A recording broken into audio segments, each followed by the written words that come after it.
a Central African or the Congo Basin clade, whereas clade 2 is known as a West African clade. And the West African clade is further divided into two types. One is 2A and 2B. And it is said that 2B is the one which is causing the 2022 global outbreak. So regarding the host, which are the ones which are susceptible to this infection? The natural reservoir is unknown, but among the rodents and the non-human primates, these are the ones which are actually susceptible to the infection.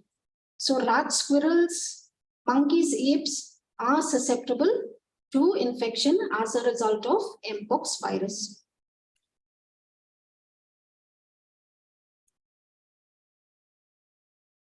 I'm not able to hold this.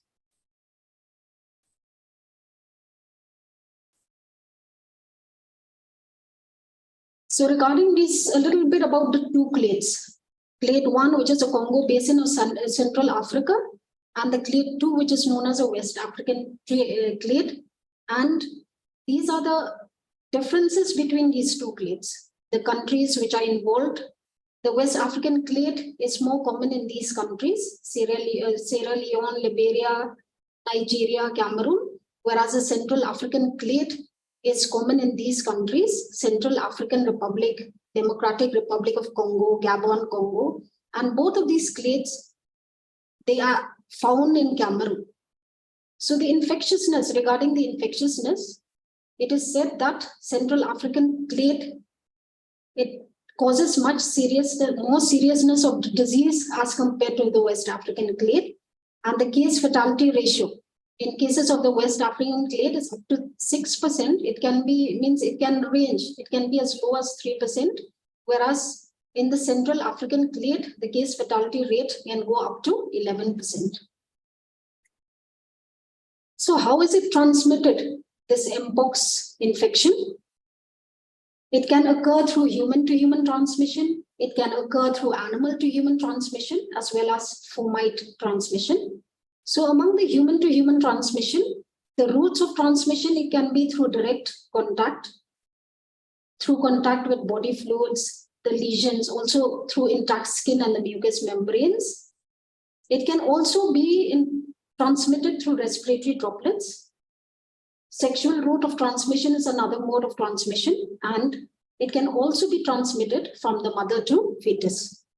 Whereas talking about the animal to human transmission, when do humans get infected from animals? During an infected animal bite or scratch, or when there's consumption of bush meat of infected animals. The transmission can also occur through direct contact with the body fluids or lesions or contaminated materials from the infected animals. So another mode of transmission is a fomite transmission. This transmission can occur through contaminated bedding. It can occur through contaminated clothing. So a little bit regarding the epidemiology of the disease progression, the case definition of disease. These are the common signs of symptoms. Usually it can be broadly classified into prodromal symptoms and the rash. So regarding the prodromal, before the appearance of the rash, what happens is that the patient may get any of these following symptoms. All right, they may present with a headache, they may get fever and chills, muscle aches, rashes, they may get swollen lymph nodes. Okay, the lymph nodes, it can the lymph nodes which are affected, it can be the preauricular lymph nodes, axillary lymph nodes, cervical lymph nodes, the inguinal lymph nodes. Okay, and the lymph nodes, it may be unilateral lymphadenopathy or bilateral lymphadenopathy. So following the prodromal symptoms, there's a rash period of 2 to 4 weeks where there's appearance of the rash on the skin. And this is the stages of the rash. The rash can progress from the macule to the papule. Then following that, there'll be the vesicle, the pustular stage, and finally the scabs. So regarding the case definition, according to the Ministry of Health and Family Welfare, they've clearly defined that a suspected case can be a case with a history of travel to an affected country within 21 days. Along with that, there's an unexplained acute rash. And one or more of the following, they can be any of the prodromal symptoms. They can be fever or headache, lymphadenopathy, myalgia, or profound weakness. Whereas a probable case, it will be a suspected case, means which will fill this area, okay, which will fulfill the criteria of a suspected case, along with an epidemiological link to a confirmed case or another probable case. An epidemiological link means those who have been exposed to a confirmed case or a probable case. Those healthcare workers who have not worn their PPE and have probably been exposed to a probable or a confirmed case. And finally, the confirmed cases are the ones which are already confirmed in the laboratory through either DNA, through detection of DNA by PCR, or through sequencing methods. Now, just to look again at the stages of the skin rashes, which is appearing as a result of this Mpox infection. Okay, first there's a macule, then the papule, the vesicle, the pustular stage, followed by the scabs or the final rash before the recovery takes place. So here it is seen that it affects the face. Predominantly this Mpox virus, it affects predominantly most of the rash. It actually appears on the face in 95% of cases, followed by the palms and soles in 75% of the cases. And less frequently, it can affect the genitalia and the conjunctiva. But in regarding this, the last year's outbreak in 2022, there are slight changes regarding the presentation of the illness, of the infection. It was seen that there were more mucosal lesions, often in the genital or perineal area, as well as in the mouth or the eyes.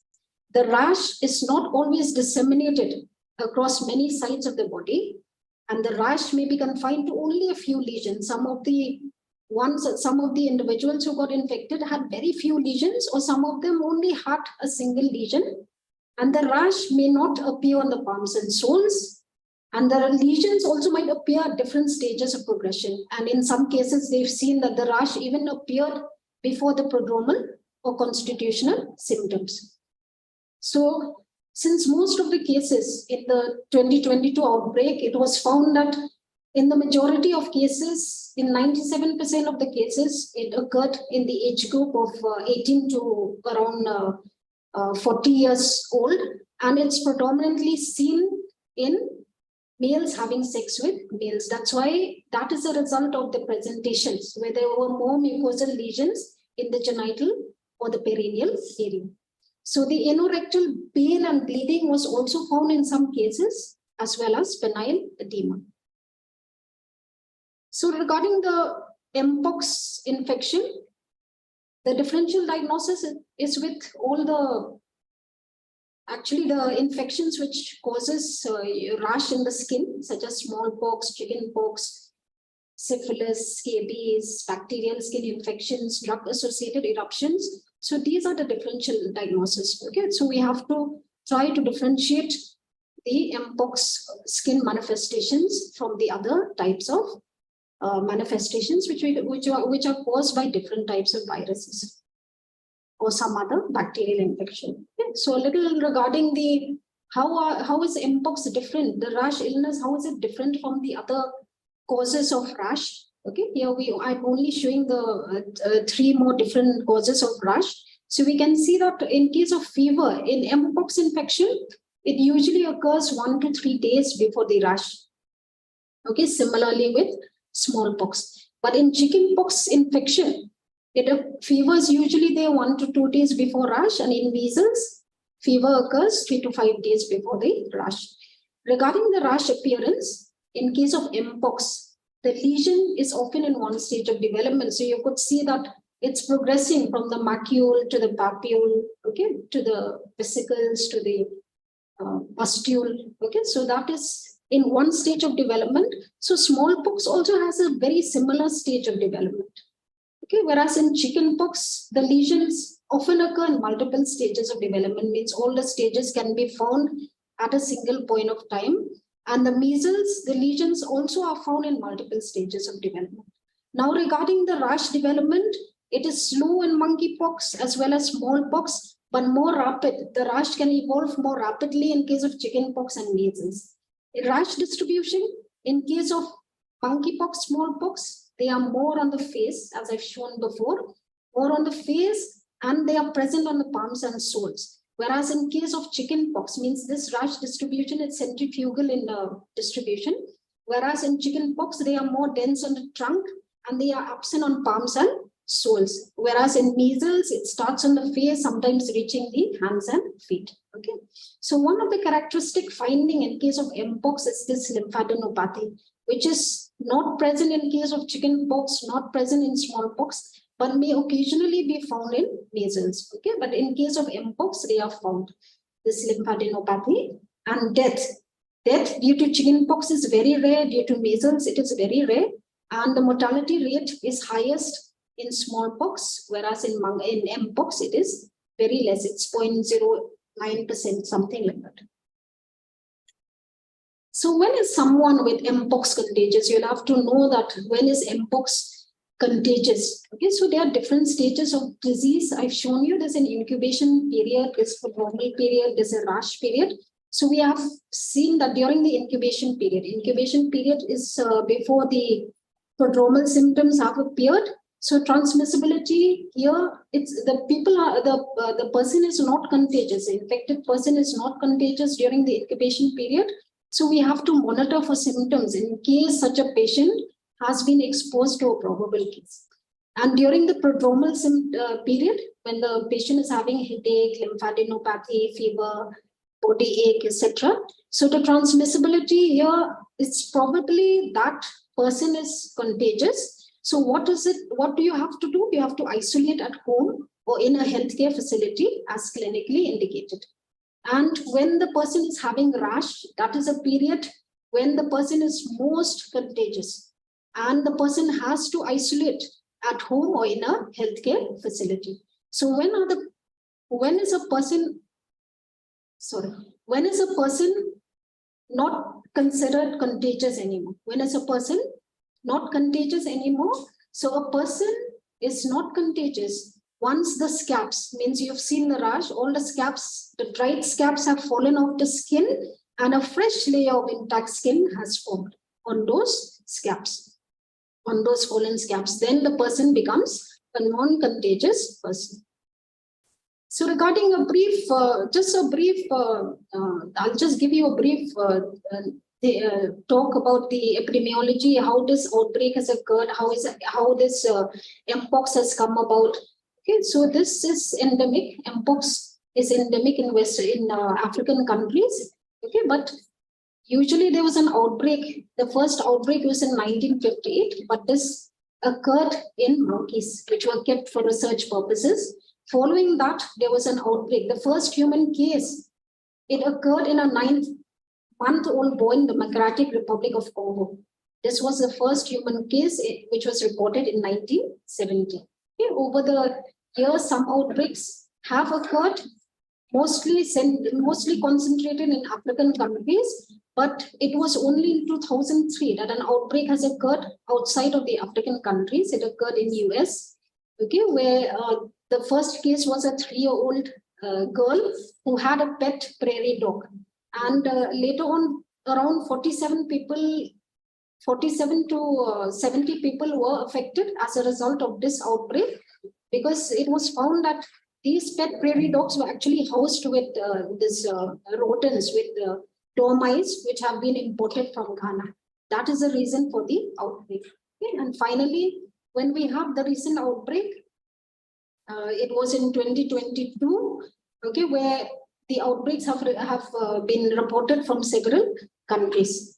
So here in this case, this is a fact sheet about mpox outbreak in 2023. And we can see that there are still cases occurring. The global cases, around 85,000 cases are still there. And in India, there are around 22 cases, 1 death. And the cases in location, you can see that the majority of the cases are in location without a historically reported Mpox case, means it's not in those African countries which have reported before. So the majority are in other countries. 84,272 cases were in those countries which have not reported before. Whereas in cases of location with cases, it's present in 110 countries. And out of these 110 countries, 103 were the countries where there was no historical report of Mpox. And in case of in India, the states with confirmed cases of India, there are 5 states of India with confirmed in India where there are confirmed cases. That includes Bihar, Kerala, Telangana, UP, and Delhi. So regarding the outbreak, this 2022, how did it come about? The index case was a British resident who had traveled to Nigeria. He had developed symptoms in April while still in Nigeria. But in May, when he flew back to the UK, he presented with rash. Okay, he presented to the hospital, and the Mpox was laboratory confirmed by PCR on his swab on 7th May by the United Kingdom Health Security Agency. So what happened then? Okay, as a result, there were initial clusters. So on 14 May, 2 new cases were found. Both these cases were from the same household. But one thing about these cases is that they had no contact with the primary case, nor did they did not have a history of travel to an endemic area. So these were the 2 new cases, and followed later by 4 additional cases. Even these cases also had no history of travel to endemic area, had no history of contact with any of the confirmed cases. So it became, the UK started becoming alarmed. Okay, but so across during the month of May, up to 28 May, they found that this Mpox disease has spread across many countries. Okay, from the UK, they found that cases were isolated from Sweden, Australia, Israel, okay, and many other places as well. So on 23rd July 2022, the Director General of WHO, Tedros Adhanom, he finally declared the outbreak as a public health emergency of international concern. So regarding the situation in India, India was the 10th country to report an Mpox case in Asia.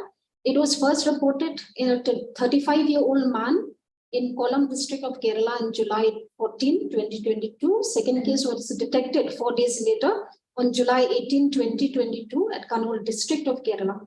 Both of them were actually returnees from UAE.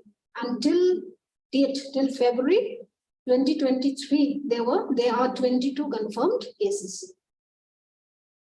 So who are the people at risk? The Mpox is actually a self-limiting disease. It's not a very severe disease, but there are some people who are more at risk of acquiring disease. And these are the ones who have close contact. And those people at risk of having a more serious manifestation of disease are children who are lesser than 1 year of age, pregnant women, and people with underlying immune deficiencies. But some individuals with history of skin infection, like or any history of any skin problem, like atopic dermatitis, eczema, these are also individuals who are at risk of getting the disease. So in the recent outbreak, the highest risk was seen among men having sex with men, and also among the population of the age group of 30 to 50 years of age. So how do you diagnose this Mpox infection? So one thing is that before you actually try to diagnose an infection, all recommended PPE should be worn, and only sterile synthetic swabs should be used to collect suspected or confirmed Mpox specimens. Never use cotton swabs. So synthetic swabs can be Dicron swabs, rayon swabs. Okay, we do not use cotton swabs. And which are the recommended specimen types? In case of skin lesions, we can get the skin lesion material, including swabs of lesion surface or any exudate from the skin or lesion crust. These are the recommended specimen types. Okay, but during the prodromal phase, we can also collect the respiratory secretions. So unroofing or aspiration of the lesions, usually they whenever you try to get skin sample from the skin, okay, we always try to avoid anything which will cause damage to the skin. Okay, when we use sharp instruments, these are not actually recommended. So as much as possible, we don't do that. Okay, but when, of course, when the need arises, when we have no other option, we can aspirate the lesion or we can do unroofing of the lesion. So the lesion should not be cleaned with ethanol or any other disinfectant prior to swabbing. The swab should be held with a firm grasp. Avoid touching the swab shaft at least an inch before the tip if collecting a dry swab. And avoid touching the length of the swab shaft that will be submerged in liquid if using a swab to be stored in viral transport media. And while collecting, always apply firm pressure. Okay, so when there's a slight bending of the swab, okay, that will indicate that you've applied pressure. Okay, this may result in slight discomfort or pain, but sometimes it is necessary for this to, so that you obtain an adequate DNA. And the swabs can be swabbed back and forth on the lesion surface at least 2 to 3 times. Rotate the swab, repeat the same procedure, okay, back and forth for at least 2 to 3 times. And finally, the swab should be placed in an appropriate container. So collection of crust. We can also collect crust from healing lesions. Here we can use forceps or use blunt-tipped sterile instruments so that you can pick out the crust from the healing lesions. And the crust should be kept in the sterile, dry container and ensure that the container, the storage, shipping conditions are approved for the laboratory. And if you're going to send to the laboratory, ensure that all the necessary precautions are being taken. And finally, you can cover the lesion with Band-Aid. Okay, so I've already said regarding the skin lesions, as I've said, for research purposes, other specimens can also be collected, like the rectal or genital swabs, urine swabs, semen, whole blood, serum plasma. These are the other samples which can be collected. So what do we do with these samples? And actually the Apex laboratory for Mpox is ICMR, NIV Pune. And these lesions, the lesions which are collected are usually screened for orthopox virus first, okay, among this group, because there are many viruses which belong under orthopox virus. So first they are screened for cowpox, buffalo pox, camel pox, and monkeypox. And if they are found to be positive for monkeypox, then we use a PCR for the identification, okay, and report for the testing of the ones of the sample which has been screened, okay, by the PCR for monkeypox, okay, or you can do a sequencing method also for the diagnosis. So what are the principles of management? One is the patient isolation. Okay, the patient should be isolated. You should protect the compromised skin or the mucous membrane because the skin surfaces are being exposed to prevent any bacterial superinfection. The patient should be rehydrated. Nutritional support should be given to the patient. Try to improve the symptom as much as possible. And finally, you have to monitor and treat the complications which can occur because there are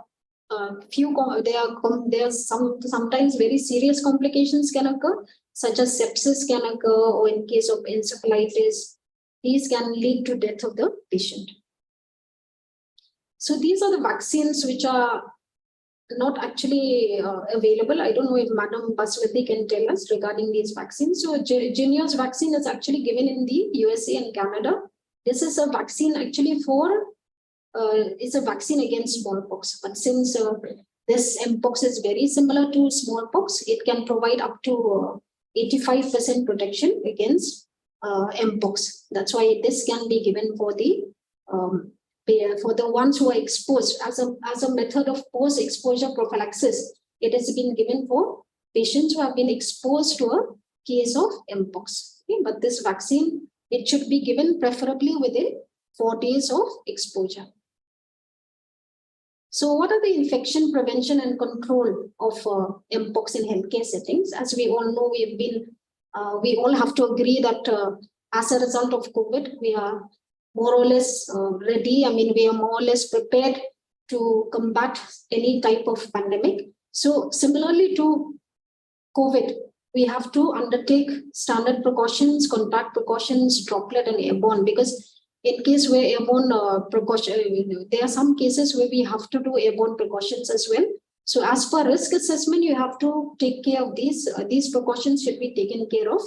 So the appropriate PPE should be worn, which would include your disposable gown, gloves, N95 mask, eye goggles, and biomedical waste management guidelines is to be followed as per 2016 or any subsequent amendments. Means the amendment which has occurred, which was brought about in 2018, you can follow that.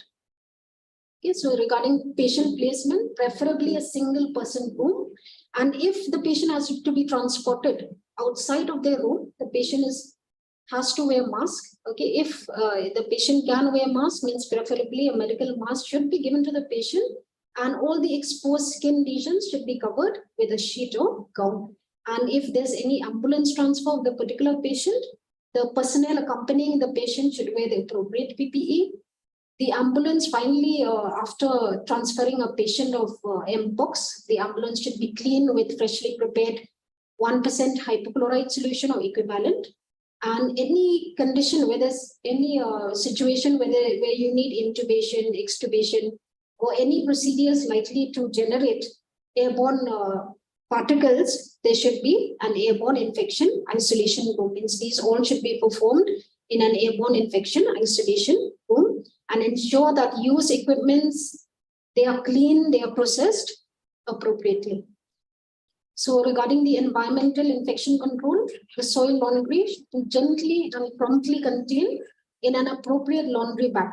And the laundry should never be shaken, okay, should be handled very gently and carefully so that you do not disperse any infectious material. Dry dusting, sweeping, vacuuming should never be done. We always encourage wet cleaning methods and ensure that provisions are in place for cleaning and disinfecting environmental surfaces in the patient care environment. And hospital disinfectant, you can use the hospital disinfectant which are in use, okay, during the COVID period, and as per the recommendations. Of course, you should take care that concentration, the right concentration is being met, the contact time, care and handling should be done carefully. Okay, so duration of isolation precautions. So in case of a patient who is isolated, okay, what is the duration of isolation? So in case of suspected cases, they should have recommended isolation precautions until the Mpox infection is ruled out. Okay, whereas in the confirmed Mpox infection, they should have recommended isolation precautions, like I've said before, until all the lesions have crusted out and a fresh layer of healthy skin has formed. Okay, it means that the patient is not contagious anymore. So in case of Mpox virus exposure, what do you need to do? This asymptomatic, in case of asymptomatic patients, they just need to be monitored, and they should undergo a thorough skin examination at least daily for 21 days after their last exposure. But if other symptoms of Mpox infection are present, but there's no rash, what should you do? You should place the patient on empiric isolation precautions. Means that particular patient also, in case gets other symptoms like headache, lymphadenopathy, but there's no rash, means the patient should preferably be placed in an isolated room, okay, for 5 days after the development of any new symptom, and then you should observe that particular person who is exposed. So if after 5 days there's no development of any new symptoms, and after thorough examination of the skin, the oral examination has occurred, and there are no new rashes or lesions, then the isolation can be discontinued after 5 days. So regarding the isolation and prevention practice for people with Mpox. So if the patient is having Mpox, if the patient is symptomatic with a fever, respiratory symptoms, the patient should remain either isolated at home, or the patient is having a serious, more serious illness, should be taken to the hospital, okay, and should be given the appropriate management and care, and avoid close or physical contact with other people or other animals. The lesions should be covered. The mask that is worn should be a well-fitting mask. Public transportation should be avoided. And in case of the laundry or items that have been used by the patient, these should be taken care of. Okay.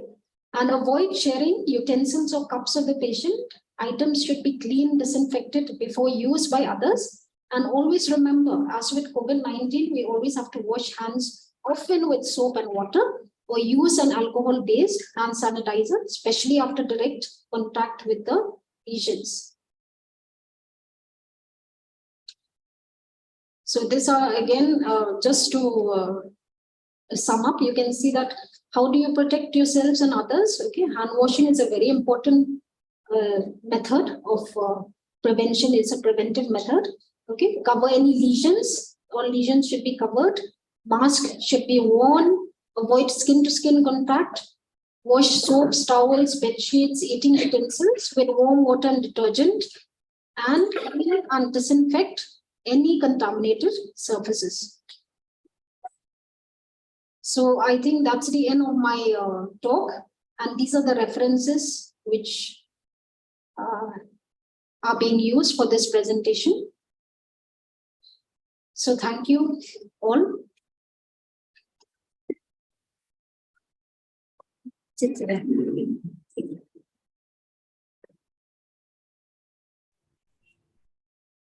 Thank you so much, ma'am, for a wonderful sessions. Now I would like to request Professor Dr. Basuti Madam to give your opinion in this regards. Ma'am, over to you. Yeah. It was a wonderful presentation, very elaborately discussed, and all the points have been considered, and also it was also a learning experience for me. So I have also learned some new things from this presentation, and if time permits, we can have some question answer session now, or we, like the organizers are free to decide whether we'll do the question answer session after the next session or now. Ma'am, I think for monkeypox we will finish now only. Then for Okay. next topic we will do that one. But till now I didn't got any questions in the chat box, so That's nice.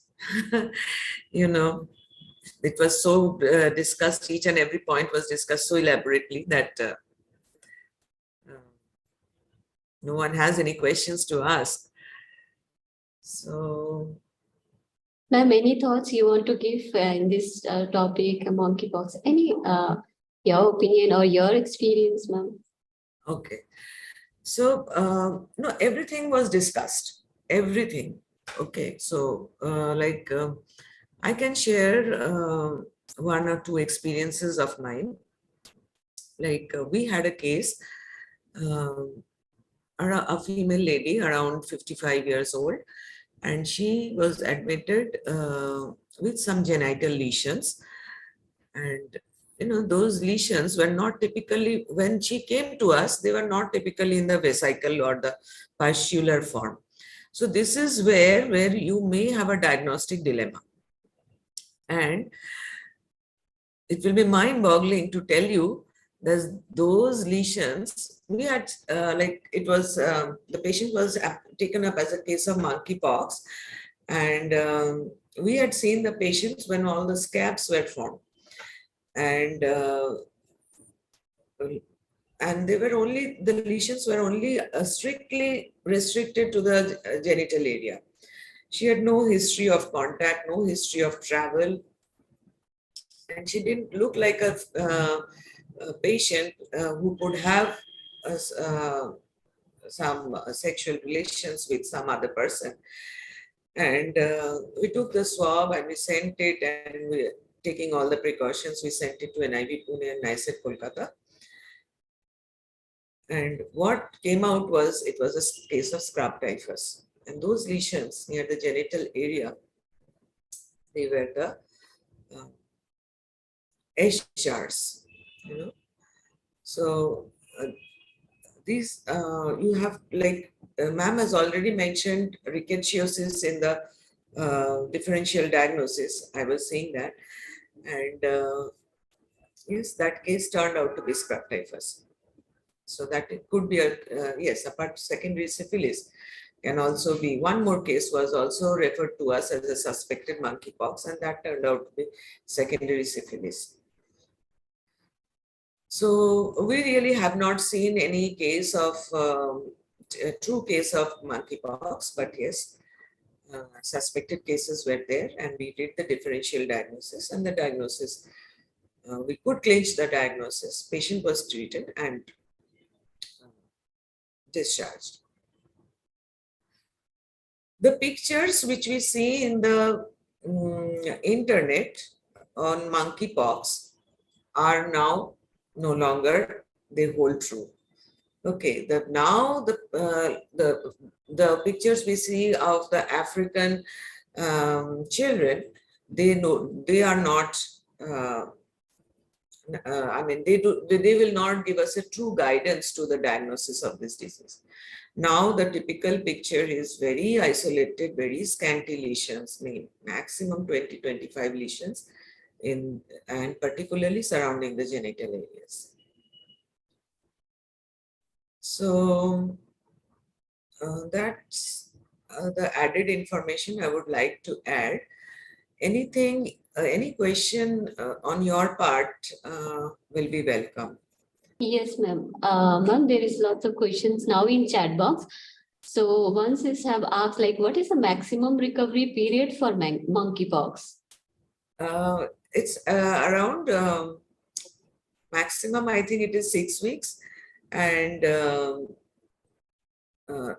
as ma'am has already mentioned, that re-epithelialization of the skin has to be taken into consideration before you can tell that the patient is not contagious. So fresh layer of skin or re-epithelialization. Okay, not only up to the scabs have fallen off, but also we have to take into consideration that re-epithelialization has occurred underneath the scabs. Okay, ma'am. Ma'am, next question is, what is the POC test for Mpox? What is the? A POC test. Point of care test, I think. Point of care test.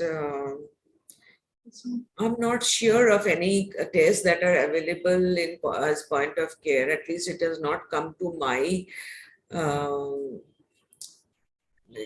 I have not come across any such, from the vendors. As of now, the diagnosis is still restricted to DNA PCR from scab lesions, from blood, urine, throat swab. I think those who want to ask the questions directly, please raise your hand. And I'm seeing lots of this hand raised from before itself. So I think those who are not having any. Those are by mistake. They have. Yeah, I think. Ma'am, there is one more questions like, would the vaccine used in US and Canada be initiated in India with 22 cases? And vaccines are not available in India. Those vaccines that are available in US and Canada, they were kept for vaccinating the military population, and whatever doses are available, they were only given to this very high risk population, the men who have sex with men. So as of now, India, we don't have the vaccines. Okay, ma'am. Ma'am, next question is, what about the management protocol in primary care setting? That has been discussed by ma'am, no? Isolation, then care of the skin, hydration, nutrition, all that. Yes, ma'am. And I think one more vaccination question you have already answered. Another question is like, ma'am, can mother having Mpox breastfeed her baby? No. There is chance of transmission.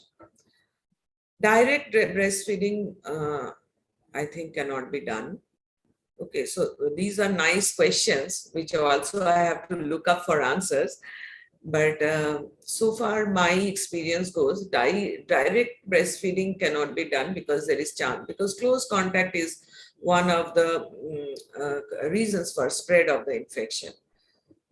So, but expressed milk, boiled, these I really don't know. I have to look up. Okay. Can I comment on that? Yes. Regarding this, the transmission, regarding the transmission of this virus, actually, there are many gray areas, because you can see that we've seen with all the cases, even though there was no contact with any known case or whether they didn't have any history of travel. So there's probably a gray area regarding the transmission of infection. That's why we cannot rule out regarding breast milk also. It may, breastfeeding, okay? It may cause infection also, but till now, there's no literature as such regarding, having mpox from a other, breastfed infant, okay, from a mother. Because there are many points regarding if you're having, if breastfeeding is occurring, and if the mother is having mpox, there are many other methods of transmission. So you cannot pinpoint breastfeeding as a method of transmission, because the person, that baby would have been in contact with the mother, and such things, maybe because and be exposed to the droplet and the droplet secretions of the mother. And so we cannot. I don't think there's any literature as of now regarding transmission of from a mother to child through breastfeeding, but it could happen. I think more than breastfeeding, it's like because of the skin and then droplet. Yeah. So thank you, ma'am. I think a participant got the clarity in this regards. Next question is like vaccination, regarding regarding the vaccination. Actually, this ICMR also has collaborated with Serum Institute of India for trying to bring out a vaccine where we can use in India. So as of now, even the rapid test for testing mpox, as of now, there's nothing. There's no communication for ICMR regarding this vaccine or the rapid test. So has they come out with a vaccine or a rapid test? Not yet, madam. Not yet. There's no communication. They've already, they've already collaborated with the Serum Institute of India for trying to bring out a vaccine as well as a test in collaboration with, I think, Novomox. I think there's a company. So that. Okay, thank you, ma'am. So again, next question. One input I can give you, from ma'am's presentation, the first case that happened in UK, and then simultaneously 2 more cases in the same household. So one of them was a child and the other was the mother. So first index case was a father, and the second was the child, and the second and third was the mother and the child. So the father, in fact, the child most probably got the infection from the father. And when the child was isolated, the mother opted to stay with the child and as a caregiver. So close contact is a possibility for a transmission. Okay. So that's the input from my side. Yes, I think we can proceed now. Okay, ma'am. Thank you. So, ma'am, next question is, what are the treatment for monkeypox? What are the treatment for monkeypox? Treatment is symptomatic treatment. Okay, there are a couple, some antivirals. I don't think they're available in India. Dr. Clarissa she may also give some inputs if she knows of it. Similarly, I also don't have any idea whether that tecovirimat, actually it was an antiviral smallpox, whether it's available in India, but in US and other countries are using that for severe cases. Of course, as I said, like these usually cause self-limiting infection. So as ma'am said, management, trying to take care of the symptoms, symptomatic treatment, that is a line of treatment. So regarding the antiviral, so not sure whether it's available. Okay, thank you. I hope participant got the idea. So next question is like, ma'am, can a pregnant mother, if pregnant mother is with mpox, will it affect the fetus? Yes, I've already given in my slide that transmission can also occur from the infected mother to the fetus. So yes, it can occur. Okay, so next question is, what is the maximum infectivity of Mpox is during which period? You asking me the post-test, I mean the pre-test question. The maximum infectivity is during the rash, okay? The appearance of rash, that is when the maximum infectivity occurs. That is according to CDC. Okay, I've quoted from CDC. Okay. And second is like, with Sujata Raj have asked like how to disinfect items at home. Similarly, as you disinfect during your COVID, any, the same way also, you can use the same disinfectant. Like I think during COVID, we mostly used 1% sodium hypochlorite. So that would be okay to use, I think, including alcohol rubs and everything. I think we will take the last questions for this topic. Last question is like, can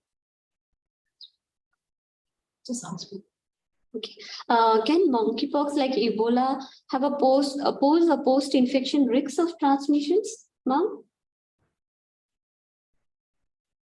Post-infection risk. Yes, ma'am, like Ebola. I think it's not time has, we can only tell after some more time goes. Because even Ebola, it has occurred after 4 years. So we have to give this time to the new infections caused by the recent clade of monkeypox. We need some more time and some more research to answer all these questions. Okay. Yes, I think thank you so much, ma'am. So now I think we will proceed with the next presentations, and those who are asking for post-test, we will give you all together. First, let's finish another sessions, then I'll give you post-test here only. Thank you, Clarissa, ma'am, for the presentations. Now we'll. Thank you, ma'am. Thank you. So now I will request Dr. Viswajit Desai for the presentation, for the next presentations.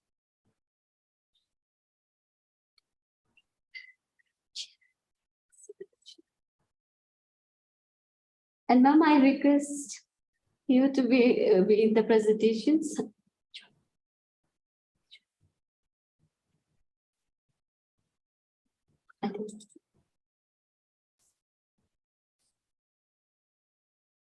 I think PPT is visible. Yeah, it is Okay. visible. Yes. Over to you, sir.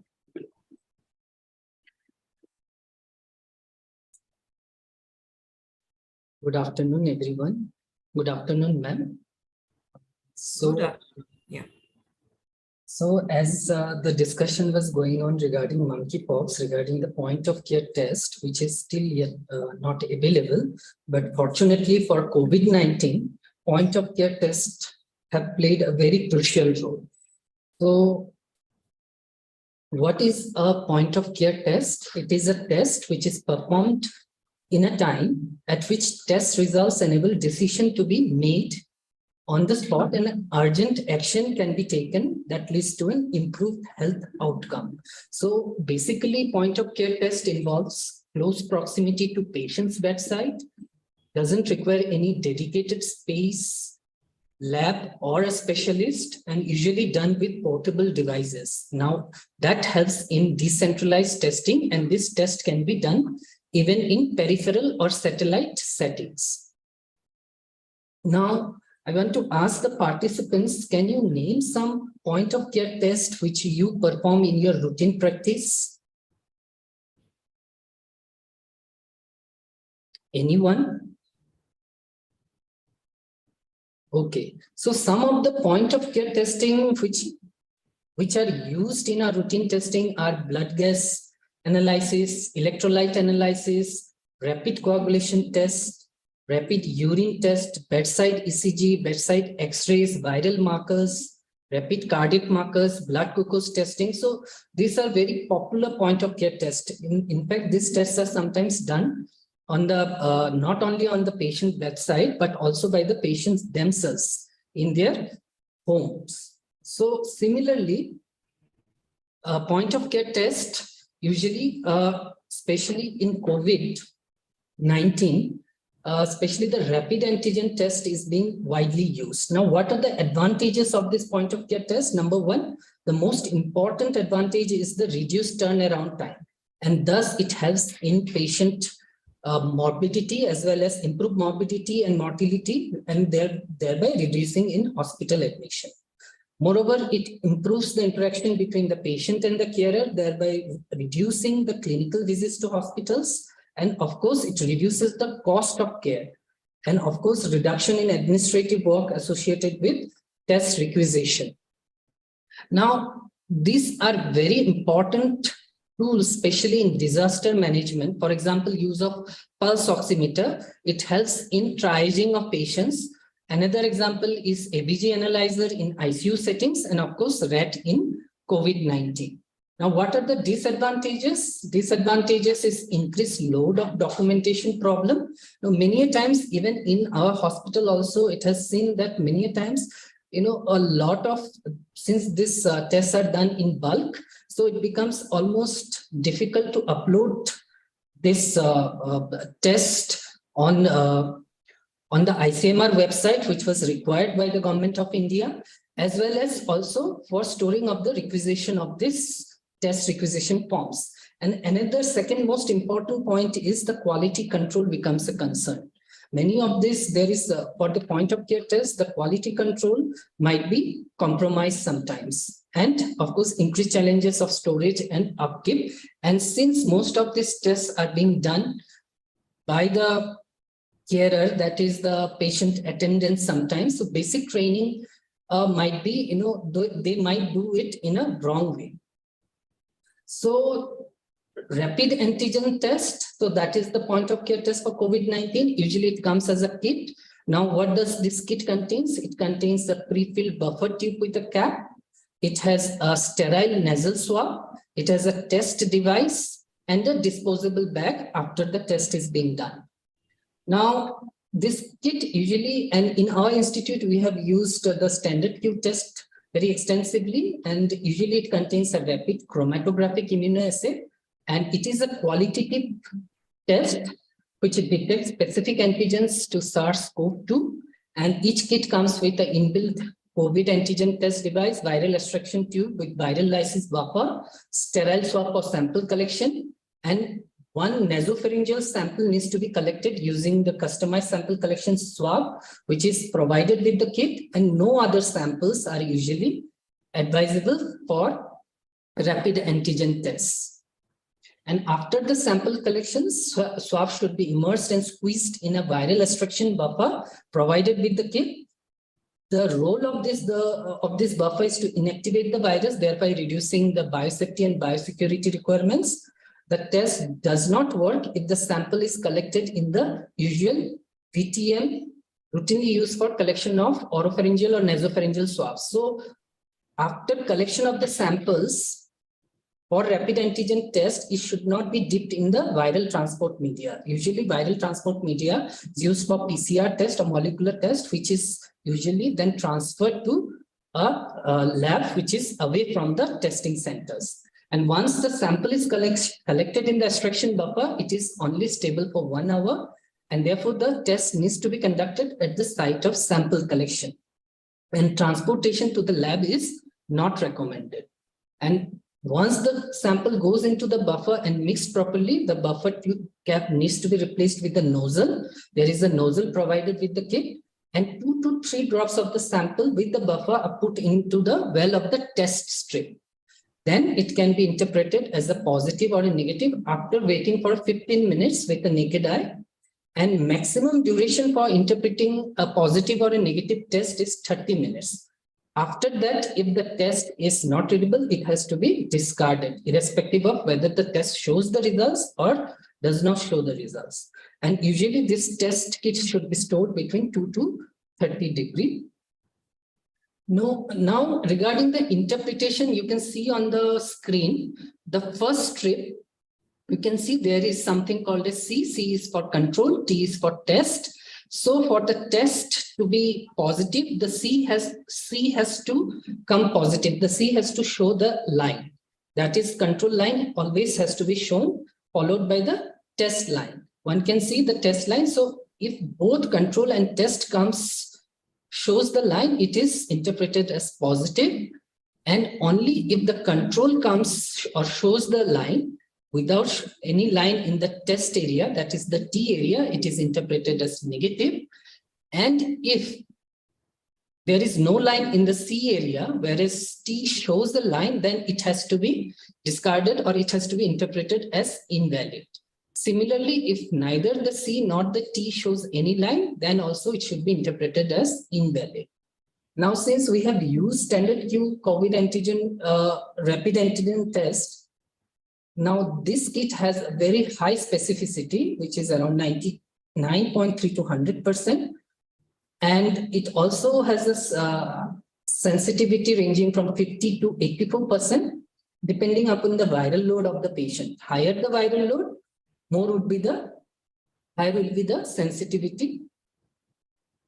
So what are the different problems which can be faced during performing this rapid antigen test? Number one is improper sampling.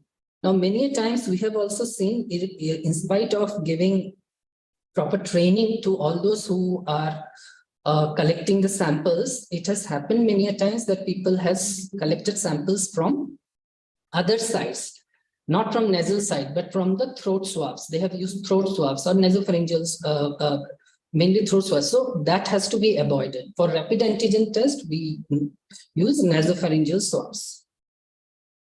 Then improper sample preparation. So that is also one of the reasons where many a times the test results becomes invalid. So this is how the test has to be performed. I'm just repeating the procedure. After collecting the sample by the nasal swab, one has to dip into this tube with the buffer. Then it needs to be squeezed so that all the material which has been collected in the nasal swab gets dissolved within the buffer. And this is how it has to be rotated to, and the lower portion of the tube along with the nasal swab can be squeezed so that it gets completely extracted. And then one can replace with this nozzle and then put the drops on this area, that is the well area, 2 to 3 drops only. Now, problems related to interpretation of results. Now, many times we have seen that there has been a lot of confusion regarding interpretation of results, especially when the line becomes faint, especially when the line in the test area becomes faint. Many times there's many times they have been interpreted as negative.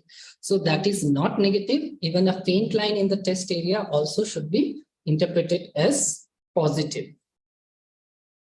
So these are some of the tests. So in the first one can see there is a line in the C, but no line in the T area, it's negative. In the middle one, there is a line in the C and a very faint line in the T area, so which should be interpreted as positive. And if both C and T comes one can see the line, very bright lines. So that is definitely a positive result. Now there are certain home test kits are also available for rapid antigen test. There are many tests which are available in the market and which are also been approved by ICMR. One can go through them. And so other than the rapid antigen test, there are other tests which also can be used in a point of care test setting, like TrueNet test. But then TrueNet test, those are relatively costlier than rapid antigen test. But then they have a higher specificity. Now this POCT exhibited 100% sensitivity and specificity and has been recommended for screening and confirmation of SARS-CoV-2. Now this TrueNet is a chip-based test, works by detecting SARS-CoV-2 E gene and gene for RNA-dependent RNA polymerase. And unlike the traditional RT-PCR test, which is the molecular test, the sample preparation in TrueNet test is automated and the results are available within half an hour. So since it can be done, the turnaround time is quite good. So this also can be used in point of care test settings. And it uses both nasal as well as throat swab samples, which are dipped in a solution that inactivates the virus. And a few drops of the solution are then placed on a cartridge. and on inserting insert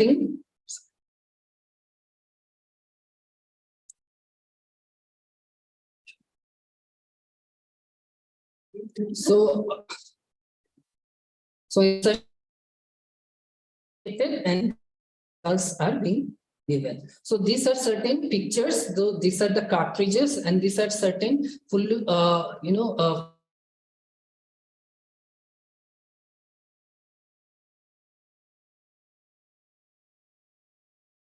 sizes they can perform. Number of tests can be performed from 8 to 10 to 20 to 24. Some are even as high as 100 tests can be done. So the smaller machines can usually be, these are portable and can be used in point of care setting in peripheral settings. As far as new variants are concerned, so how this new variants has affected this point of care testings. So currently the circulating variants of concern is Omicron. Now everybody knows about this Omicron. So this is the current variant of concern. Now this Omicron variant, now why they are called as variant of concern? Because they also may evade diagnosis, because they might be difficult to diagnose because of the mutations. So another something called as variants of interest. So these are predicted to become a variant of concern, but then also they may also evade diagnosis. But whether this variant of concern may affect this, how they affect the rapid antigen test. Now, most antigen tests, this rapid antigen test target a protein called the nucleocapsid protein, that is N protein, and some target the spike protein. And many of these commercially available tests use 2 or more of these antibodies. And as the virus mutates over time, the individual amino acids in the long string that makes up the N protein could be replaced with other amino acids. Now, some of these changes could mean that these antibodies in the rapid test won't bind to the protein anymore. That means the rapid antigen test may become less sensitive. So the pickup rate may become lower. So is it so? Now this article which says that they have used as many as 11 commercially available rapid antigen tests with 17 different antibodies, and they have found that most of these rapid antigen test kits have been successful in diagnosing or picking up of this Omicron variants up to the BA.1 level, and also worked on samples from patients with known SARS-CoV-2 variants. So, but then in our setting also, we have seen that some of these rapid antigen tests have even failed to detect even in the symptomatic patients. So what are the guidelines regarding rapid antigen test? If somebody who is clinically, if somebody who has symptoms of COVID-19, then the guidelines which has been given by FDA is that with symptoms, this test can be performed 48 hours after the first negative test for a total of at least 2 tests. And even after the 2 tests comes negative, then the 3rd test must be confirmed by a molecular test. Now, what about somebody who does not have COVID symptoms but are exposed to a COVID-19 patients? So in such situation, this rapid antigen test can be done 3 times at a duration of 48 hours. And after that, even if it comes negative, then it has to be confirmed with a molecular test, that is PCR test. So to conclude, point of care testing for COVID-19 is an effective test, even in the new variants. Thank you. Thank you. Yes, you can sit there. Thank you so much, sir. Now we would like to request our participant to write down your queries. So by the time, ma'am, I would like to request to give a little bit more insight in this regard. Again, this topic has been very elaborately discussed by Dr. Day, and he has covered all the points. So nothing more to tell from my side. I can share some of my experiences that not all, there are a large number of kits in the market, and not all of them have that kind of sensitivity as standard Q. So before considering a test which has to be procured, it must undergo some evaluation test by some reference laboratory of the particular state. It's not like ICMR has tested many test kits, but when they give to the different states, that also needs one more evaluation, because ICMR only tests a particular batch, but when a subsequent batch comes, that also needs to be evaluated. So this is one point, because there are kits that range from 20% sensitivity to 60% sensitivity. So before buying and procuring, this must be evaluated, and then procurement should be done. This is one point. Second point is that even the sensitivity for a particular test kit, it varies not only with the viral load, but also with the duration of illness.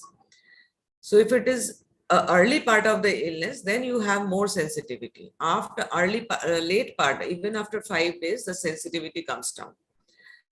So one of our publications has been accepted. It is not yet there in the online mode. There we have shown that with the progression of the duration of illness, it comes to around 20% sensitivity. The same kit which was giving 70 or 80% sensitivity in the early part of the illness. Also, it ranges according to the CT values. Like if you have a higher viral load and a lower CT value, the sensitivity is more with the same kit than with a different kit. So if you think that it is a strong suspect of COVID and it is a negative, so as sir has mentioned very rightly, that do the second test, repeat the test after 48 hours. So that's all, and we can look forward for your questions. So much, ma'am. Ma'am, till now I've got only one question, like last point on Omicron variant is not very clear. I think Omicron variant. Regarding Omicron variants, actually, the one of the publications which have tested 11 kits with 17 antibodies, they have found that most of them are sensitive. They are able to pick up this Omicron variant. So, as Madam has said, that before doing one needs to get it validated. So that is one point. Madam, if you have any experience regarding Omicron variant, means rapid antigen test in Omicron variant regarding all the kits, the good kits, they have really picked up the Omicron variants. We did not see any discrepancy there. But the bad kits, which were, I mean, the kits which did not perform well with other variants also, that they did not perform well with Omicron. So far Omicron is concerned, we did not find any the kits which were able to pick up the other variants, they could pick up Omicron, because we do evaluation of the rapid kits also. I mean, they did not miss. We really did not, like there was a huge hue and cry that diagnosis may be missed, but we really didn't see that problem. That was not a big problem. Another question is like, what is day 0 of COVID means, ma'am? Day 0 of COVID? Yes, ma'am. Means, I don't think there is any nomenclature like that, day 0 or like that. But I mean, the date of onset of illness, it could be. That is day 1, in fact. Thank you, ma'am. Day 0 is with rather with rabies. I think I've. What is, okay, one question is asked for monkeypox again. What test is done in monkeypox, ma'am? What is? What test is done in monkeypox? This question is asked by Mary. Madam has discussed, no? There is a clear-cut guideline from ICMR that you have to do DNA PCR for, first is for the orthopox viridae family. That includes many, it includes camel pox, cow pox, buffalo pox, everything. And if it is positive there, then we do the specific DNA PCR for monkeypox. And if these are ruled out, if these are all negative, then we have to test for the other the other viruses like varicella, herpes zoster, okay, and all the differential diagnosis must be considered. That you have to rule out them. Okay, ma'am. One more question is there, like Omicron diagnosed by rat? Yeah, it can be diagnosed by rat. No, but it will not tell you whether it is Omicron or not. It will not, no variant can be, they will tell you it is COVID-19 or not, SARS-CoV-2 or not, but it will not pinpoint that it is Delta variant or Omicron variant. It is not that we are also not going to miss the Omicron variant. They are also being picked up. I think Dr. Dey can add. Yes, ma'am. Basically, COVID-19 can be picked up, but to differentiate whether it is Omicron or any other variant might be then. For that, ma'am, I think sequencing has to be done. Yeah, only sequencing can tell whether what variant is there.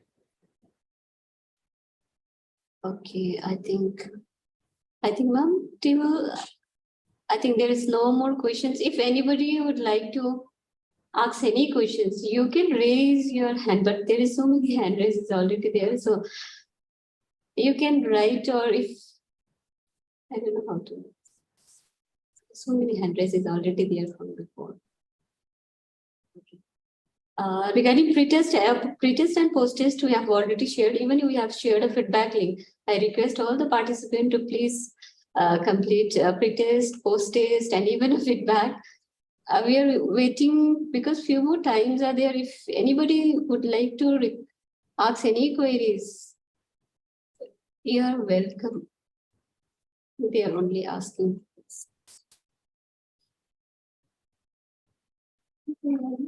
No more questions. I think, ma'am, we will these things find out the sessions because they are asking only pretest, post-test, and then topic related. Nobody is asking any questions.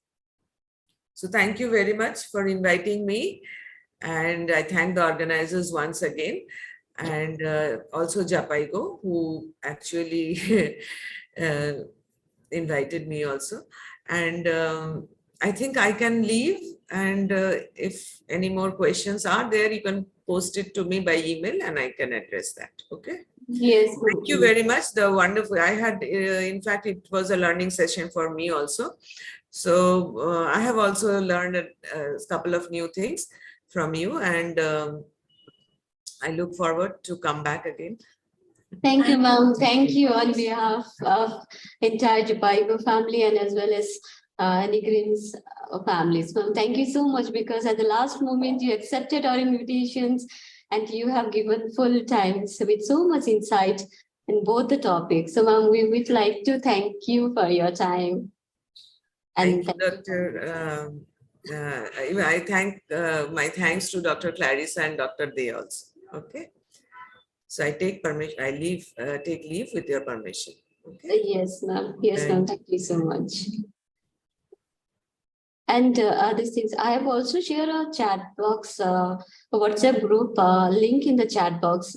Please join if you are not in any group, so that in future, if we plan any trainings, you will get the information. And also PPT related to today's presentations, I will share in the topic. So before closing the program, I would like to thank you both our presenters during your busy schedule. So you took time, prepare this presentations and wonderfully give insight to our audience. So thank you both of you. So, and I would like to thank the telemedicine teams who have consistently supported for making this program successful. So thank you so much. And lastly, I would like to thank all the audience who are interested and participated in both the sessions and actively asked queries, and completed the task. So thank you so much for being with us. So again, in future, if any training I'll conduct, definitely I'll share you in the WhatsApp group or I will mail you. Thank you so much. Thank you, everyone. Thank you.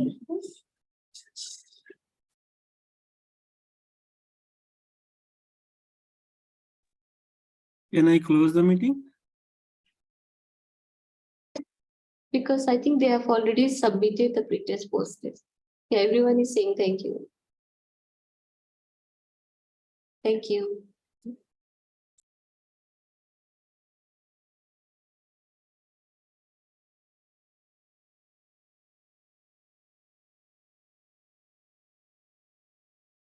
Thank you everyone for your joining.